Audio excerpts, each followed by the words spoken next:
हाँ सर। अब देखो, तो वहां तक लेखक कह रहा था कि मित्र की बात ठीक थी और वो बाजार जाने के बाद मतलब सब जगह से उसकी जो चाहत है वो घेर लेती, भाई ये भी ले लूं, वो भी ले लूं, ऐसा भी ले लूं, वैसा भी ले लूं। बाजार में एक जादू है, वो जादू आंखों की राह काम करता है। यहाँ एक अच्छा सा प्रश्न बनता है कि बाजार का जादू किस तरीके से काम करता है। आंखों की राह का मतलब आंखों के रास्ते काम करता है। यानी हमें कोई भी चीज आकर्षित करेगी, हमें चाहिए, हमने अगर बाजार में उसको देखा है तो हमने पहले उसको देखा, तभी तो हमारे मन में ये चाह जगी, यार ये मुझे लेनी, वो मुझे बड़ी अच्छी लगी। तो इस प्रकार से जो, ठीक है, तो बाजार में एक जादू है। जादू क्या है? सम्मोहन, अपनी तरफ आकर्षण, आकर्षित करने का, अपनी तरफ खींचने का, वह जादू आपकी राह काम करता है। वह रूप का जादू है। रूप का जादू का मतलब दिखावे का जादू, सौंदर्य का। वो अपनी वस्तु की सुंदरता दिखाता है, या जो भी वस्तु अपन देख रहे हैं उसकी सौंदर्यता, उसकी कुछ न कुछ विशेषताएं, वो हमें देख करके अपनी तरफ क्या करेगी, आकर्षित हो। वो रूप का जादू। पर जैसे चुंबक का जादू लोहे पर चलता है, वैसे ही जादू की भी मर्यादाएं हैं। जैसे चुंबक होती है, लोहे पे चिपक जाती है, तो वैसे भी इसकी मर्यादा है। किस पे? ये किस पे चलेगा? या तो उस पे चलेगा जिसके पास पैसे ज्यादा है, या उसके ऊपर चलेगा जिसके पास पैसे है, वो खर्च कर सकता है। जिसके पास पैसे नहीं है उसके लिए कोई काम नहीं। ठीक है। जेब भरी हो और मन खाली हो तो हालत में, ऐसी हालत में जादू का असर खूब होता है। अगर जेब भरी हुई हो, मतलब आपके पास पर्याप्त पैसा हो और मन खाली हो, यार ले लेते हैं, मतलब पता नहीं है क्या लेना, मन खाली मतलब ये भी ले लो, हाँ ये अच्छा ले लो, ये अच्छा ले लो, हाँ हाँ ये बढ़िया, ऐसे इस प्रकार से। यानी हमें जब पता नहीं हो कि हमें लेना क्या है और क्या करना है, उस समय तो ऐसा जादू सर चढ़ के बोलता है और फिर हमें जो अच्छा लगता जाता है, फिर हम उस कचरे को इकट्ठा करते जाते हैं। जेब खाली होने पर मन भरा ना हो तो भी जादू चल जाएगा। अब जेब खाली है लेकिन मन भरा हुआ नहीं है तो भी यार दे दे, बाद में दे दूंगा, उधार दे दे, कल दे दूंगा, परसों पहुंचा दूंगा, तो भी ये जादू चल जाता है।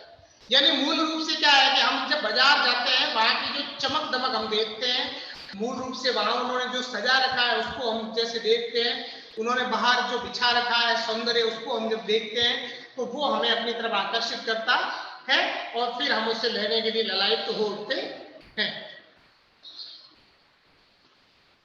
मन खाली है तो बाजार की अनेकानेक चीजों का निमंत्रण उस तक पहुंच जाएगा। अगर मन खाली है यानी हमें कुछ भी लेना है, पता नहीं है क्या लेना है लेकिन लेना है, अगर ऐसा है तो फिर बहुत सारी चीजें आएगी। कहीं उस वक्त जेब भरी तब तो फिर वो मन किसकी मानने वाला। और उसी समय अगर हमने पर्स देखा, पर्स में खूब सारे पैसे पड़े हैं, फिर तो वो किसी की मानेगा नहीं। कोई बात नहीं, खूब पैसे पड़े, चलो ये भी ले लो, ये भी ले लो, इसको भी ले लो, उसको भी ले लो, वगैरह वगैरह। मालूम होता है यह भी लूं वह भी लूं, सभी सामान जरूरी और आराम को बढ़ाने वाला मालूम होता है। यानी उस समय ऐसा लगता है यार सब जरूरी, जितना भी बाजार में देखते हैं उस समय, उतना सब देख करके और हमारा मन है वो ललाई तोड़ता है और वो कहता है कि मैं ये भी ले लूं और वो भी ले लूं। पर यह सब जादू का असर, यानी जादू का असर का मतलब किसका? उस सौंदर्य दिखावे का असर है। बाकी हमारी उसमें से रत्ती भर भी ऐसी वस्तुएं नहीं होगी जो हमारी आवश्यकताओं को पूर्ति करे, उल्टे हमारे लिए क्या करेगी? कष्ट, विलासिता बढ़ाएगी, और विलासिता हमारे लिए क्या लेके आएगी? कष्ट लेकर के आएगी। जादू की सवारी उतरी की पता चलता है कि फैंसी चीजों की बहुतायता, बहुतायता का मतलब होता है ज्यादा। यानी हमने जब बहुत सारी फैशनेबल जो चीजें खरीद ली है, वो आराम में मदद नहीं देती बल्कि खलल ही डालती है। मतलब आराम में मदद नहीं करेगी, उल्टा हमारे को और क्या करेगी? डिस्टर्ब करेगी। थोड़ी देर को स्वाभिमान को जरूर सेक मिल जाता है। हाँ थोड़ी देर अब दिखा सकते, चलो मेरे पास ये पड़ा है, 2 AC है, ये है, वो है, ऐसा। हाँ, नाम रुतबा ये दिखाने के लिए या अपने आप को थोड़ा ऊपर स्टेटस मेंटेन करने के लिए आप प्रसन्न हो सकते हो, लेकिन उससे जीवन के अंदर किसी भी प्रकार का कोई भी सुख है वो नहीं आएगा। पर इससे अभिमान की गिल्टी की और खुराक भी मिलती है। अभिमान की गिल्टी का मतलब, हाँ मेरे पास ये है, तुम्हारे पास है क्या? मेरे घर में ये है, वो है, गीजर लगा हुआ है, एसी लगे हुए हैं, ये लगा हुआ है, वो लगा हुआ है, वॉशिंग मशीन है, ये तो मतलब थोड़ा सा आदमी अपने आप को इतना करके चलता है जो मतलब अहंकार को बढ़ावा देता है और कुछ नहीं। जकड़ रेशमी डोरी की हो तो भी रेशम के स्पर्श के मुलायम के कारण क्या वो कम जकड़ होगी। अब अगर आपको ये कहते हैं कि नहीं साहब आपको है ना एकदम सॉफ्ट जो डोरी आती है इतनी कोमल मुलायम सी, उससे फांसी देंगे, पर तो भले किसी से भी दो ना, उससे दो, तार से दो, भले कटोर से, फांसी फांसी है भाई। वो रस्सी ऐसी थोड़ी है कि नहीं वो तो मुलायम है, गला नहीं दबाएगी, गला तो दबाएगी, गला तो उसी से भी दबना है, कठोर रस्सी से भी दबना है। तो मतलब कहने का मतलब ये है कि वो कष्ट बढ़ाने वाले ही है, चाहे कितने भी सुंदर या कितने भी अच्छे क्यों नहीं दिख रहे हो। पर उस जादू की जकड़ से बचने का एक सीधा सा उपाय है। अब इसमें एक प्रश्न ही अच्छा सा बन जाएगा कि बाजार के अंदर कैसा जादू है या किसका जादू है, तो रूप का जादू है। और बाजार का और ये जो रूप का जादू है किस दृष्टिकोण से काम करता है, तो ये आंख के दृष्टिकोण से काम करता है। कैसे करता है, तो जब हम बाजार में जाते हैं विभिन्न प्रकार की वस्तुओं देख करके और जो बाहर जितना फैला हुआ उनको जब ज्यादा देखते हैं तो हम उनकी तरफ आकर्षित होते हैं और फिर खरीदने के लिए तो ये एक अच्छा सा प्रश्न हो जाएगा। फिर यह कि बाजार जाओ तो खाली मन न हो, यानी बाजार जाओ तो ये नहीं मतलब हाँ घर में सारी आवश्यकता की चीजें हैं, ऐसा होना चाहिए। मन खाली है तो इसका मतलब कबाड़ा करके आ जाओ, मन खाली हो तो बाजार में जाओ। अगर उसके बाद लगता है यार कुछ लेना है तो फिर बाजार जाओ ही मत। कहते हैं लू में जाना हो तो पानी पीकर जाना चाहिए। अगर आप लू में जा रहे हो तो पानी पी के जाओ, लू आपका कोई भी असर, क्यों, क्योंकि अंदर पानी है तो बाहर भले लू लगे आपको कोई दिक्कत नहीं होगी। पानी भीतर लू का लूटना व्यर्थ हो जाएगा। लूपन, लूपन का मतलब होता है मतलब बार बार लू का लगना, ठीक है, व्यर्थ हो जाएगा। मन लक्ष्य से भरा हो तो बाजार भी फैला का फैला रह जाएगा। अगर मुझे पता है मुझे बाजार में जाकर फलानी दुकान से फलानी चीज खरीदनी है, मुझे टारगेट, मेरा टारगेट ये है कि मुझे कहाँ जाना, नेशनल हैंडलूम में जाना, वहां से ये खरीद के लाना, बस बाकी भले पड़ा रहे, मेरे को क्या लेना। मुझे ये देखना है कि नहीं मुझे तो फलानी दुकान से जाकर के ये लेके आना है, अमुक दुकान से ये लेके आना है, बाकी भला पड़ा हो तो बाकी की तरफ मैं देखूंगा नहीं, क्यों, क्योंकि मेरा लक्ष्य है वो उस दुकान तक मुझे पहले से ही पता है। तब वह भाव बिल्कुल नहीं दे सकता, क्यों, क्यों, तब अपने को मालूम है पड़ा है तो है, जिनको ले उनके लिए अच्छा, अपने को चाहिए नहीं, अपने को है सब, इस प्रकार का भाव। तो वो घाव नहीं देगा, घाव नहीं देगा मतलब आपको ऐसे नहीं लगेगा यार ये नहीं दिया, ये नहीं दिया, ये अच्छा था, ये नहीं दिया, तो ये उस समय नहीं लगेगा, बल्कि कुछ आनंद ही देगा। तब बाजार तुमसे कृतार्थ होगा, यानी बाजार तुमसे कृतार्थ होगा मतलब वास्तविक रूप से बाजार के ऊपर अपन क्या कर रहे हैं, उपकार कर रहे हैं। वास्तव में ग्राहक आया और बाजार को कृतार्थ किया, क्योंकि तुम कुछ ना कुछ सच्चा लाभ उसे दोगे, यानी वास्तविक चीज हमने वहां से हमारी आवश्यकता की अगर खरीदी है तो। बाजार की असली कृतार्थता है आवश्यकता के समय काम आना, और बाजार हमारे लिए कृतार्थता मतलब कब हमारे लिए उपकार करेगा, जब हमें कुछ चीजें चाहिए। जैसे मुझे जिस वस्तु की आवश्यकता है अगर वो वस्तु मुझे आसानी से मिल रही है बाजार में तो मेरे लिए बाजार काम का है। अब मुझे जो वस्तु चाहिए वो बाजार में नहीं मिल रही है, इसका मतलब अपने बाजार कोई काम का नहीं है, भले करोड़ों का सामान पड़ा रहे, कुछ भी पड़ा रहे, क्योंकि मुझे जो आवश्यकता है, मुझे जिस वस्तु की आवश्यकता है वो वस्तु मुझे वहां नहीं मिल रही है। यहाँ एक अंतर चिन्ह लेना बहुत जरूरी है। चिन्ह लेना का मतलब चिन्हित करना। मन खाली नहीं रहना चाहिए, इसका मतलब यह नहीं कि मन बंद रहना चाहिए, मतलब कुछ ले भी नहीं, ऐसा भी नहीं होना चाहिए। जो बंद हो जाएगा वो शून्य हो जाएगा, मतलब बिल्कुल जोगी हो जाएगा, जिसको कुछ चाहिए भी नहीं। शून्य होने का अधिकार बस परमात्मा का है, भगवान का है, उसको कोई आवश्यकता ही नहीं, ठीक है। जो सनातन भाव से संपूर्ण है, शेष सब अपूर्ण है, यानी सनातन भाव से मतलब भगवान पूर्ण है अपने आप में, बाकी सब अपूर्ण है। इससे मन बंद नहीं रह सकता, सब इच्छाओं का निरोध कर लेंगे तो यह झूठ, और अगर इच्छा निरोध तपह का ऐसा ही नकार हो तो तब झूठ है, मतलब ऐसा हो कि सब अपनी इच्छाओं को दबा लेंगे, तो ये संभव नहीं है, ये एकदम झूठ है। तो इच्छा निरोध तपह यानी इच्छाओं का निरोध स्थापित करना, मतलब इच्छाओं के ऊपर कंट्रोल करना, ये संभव नहीं है। सारी इच्छाओं के ऊपर कंट्रोल नहीं कर सकते, कुछ इच्छाओं के ऊपर कर सकते। सबके करने का मतलब होता है पूरी तरह से एकदम पकड़ बाबा बन जाना, जैसे दिगंबर होते हैं जैनों के ऋषि जो नग्न घूमते हैं, उनको सारी इच्छाओं पे कंट्रोल है। फिर वैसे तप की की राह रेगिस्तान को जाती होगी, मोक्ष की राह वहां नहीं। तप की राह रेगिस्तान को जाने का मतलब है जिसको तप करना, रेगिस्तान में जाना मतलब बहुत कष्ट होता है। ऐसे ही सरलता से तप नहीं होता।